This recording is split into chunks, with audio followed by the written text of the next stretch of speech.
Chapter 56. The Hypothetical Sangha. This is about fear, he replied.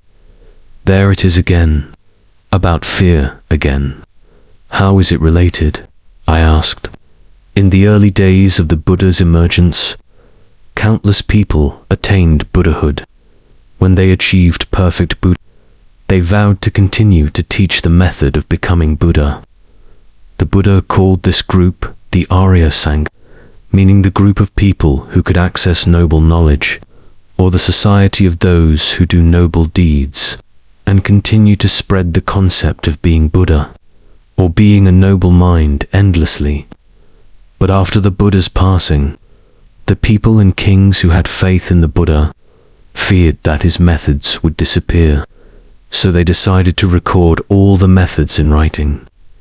In the early stages of recording, they focused only on the important principles and the history of the Buddha, but later they added more and more detailed content, classifying the teachings more and more, through meetings or what you call councils, to add more content over many eras, especially the meeting to revise the content about 200 years after the Buddha's passing, which was the time when the content was turned upside down.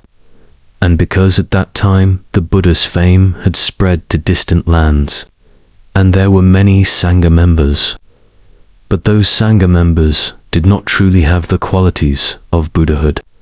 So this group of members who arose merely from going through the ordination ceremony was called the Hypothetical Sangha. This group's role was to take the knowledge in the recorded scriptures and teach it. From then on, the number of people who were Arya Sangha gradually decreased until they disappeared completely, he explained. This story is so complicated and difficult to understand, I began to complain. Let me compare it to a story. Imagine a music teacher who teaches students who aspire to be musicians. This teacher is skilled at playing musical instruments and can compose beautiful new songs, so he is called an artist. He teaches all the methods. Every time he teaches, he can guide every step of playing the instrument because he is fully proficient and an artist. He can train all the students to play the instrument and take it further. So each person can compose and create new songs endlessly.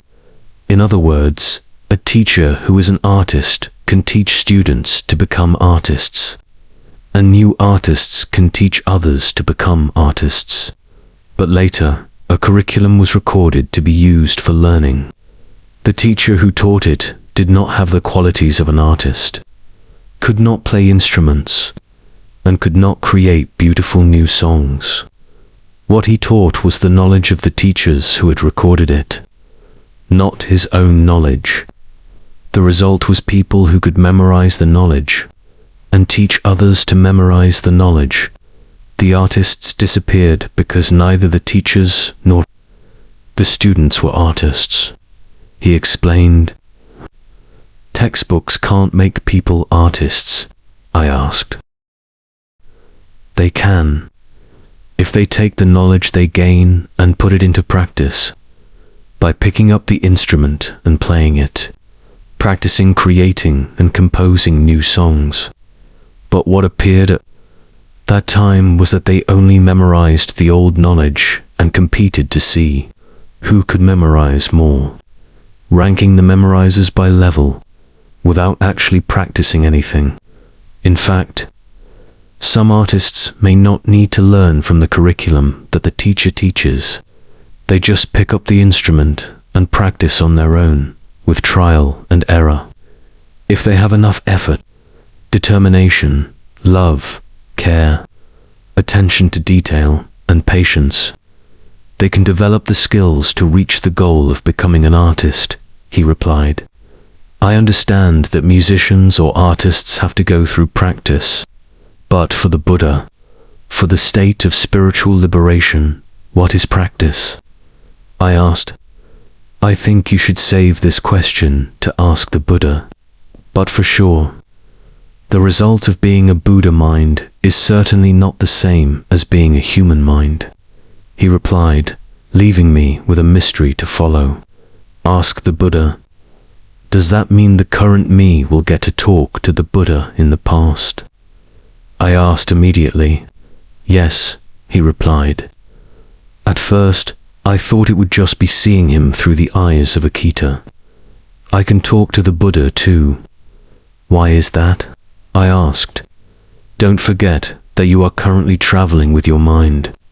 And the important quality of the mind is that it is beyond time. One moment of mind, which is a moment of worldly time, can be divided into countless moments in between. It's like time on your world is a horizontal plane, while the time of the mind is a vertical line that can intersect the horizontal plane infinitely. He tried to elaborate. Do you think I will understand the language you speak? I asked. I don't know. I'm just saying what I understand, he replied. To be honest, none of it makes sense to me, I said. It doesn't matter whether you understand it or not, because even if you understand it, if you don't have experience or haven't tried practicing it yourself, you won't directly know what I'm saying. One day, when you do something and you encounter the kind of experience I'm talking about, you will remember that you already knew this. But in the past, it was just knowledge, and at that time you will know it thoroughly. Know it with understanding, know it clearly, because you have directly realized it yourself without any explanation, he added. I can sense that understanding, but I just don't understand it yet, I teased. I think you're starting to have qualities like us because you're starting to speak circularly like us. All right, you're now returning to Savathi, your hometown. Go explore it clearly again, he said. All right. I remember that in the past, this place didn't change much. But this time, Savathi has changed dramatically. It looks more prosperous than before. Many new houses have sprung up. Shops are bustling with goods. Caravans of people from different regions have set up camp outside the city and mingled in the market. As can be seen from their clothing and jewelry, what is clearly visible from the time when I was the royal priest of this city is that the city of Savathi looks more vibrant. The city walls, which were originally made of bricks and about 3 stories high, are now plastered with white lime, mixed with sugarcane juice and tree sap along the entire wall, making it look clean and tidy and even taller than before. Moreover, along the walls, both above and below, there are colorful flags and paper lanterns filled with oil lamps for lighting, making me imagine what it would be like at night. The area around the walls must be bright with lights from these lanterns, I observed.